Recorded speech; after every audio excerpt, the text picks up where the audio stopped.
Good afternoon everyone. কি খবৰ? সকলোৱে চাগে ভালে, আশা কৰোঁ সকলোৱে ভালে থাকক। কালি আমাৰ গজামনা পতা হৈছিল আৰু আমাৰ ভকতসকলে এইপিনে নিয়ম নীতি কৰি আছে আৰু কিদৰে নিয়ম নীতি কৰা হৈছে আপোনালোকক অলপ দেখাবলৈ চেষ্টা কৰিছোঁ। আৰু আপোনালোকৰ ফালে গজামনা পতা হৈছেনে জনাবচোন কমেণ্ট বক্সত।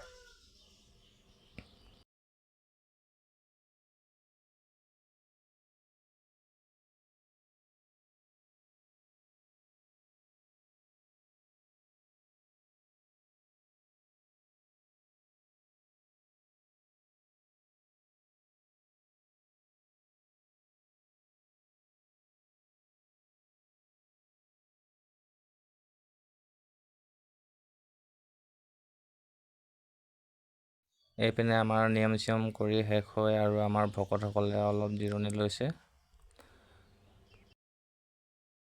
আৰু এইপিনে আমাৰ দাদাহঁতে শাক চব্জি বনোৱাত ব্যস্ত, যিহেতু লোকেল কুকুৰা, আলু আৰু ৰঙা কোমোৰা চব্জি বনাই আছে সিহঁতে।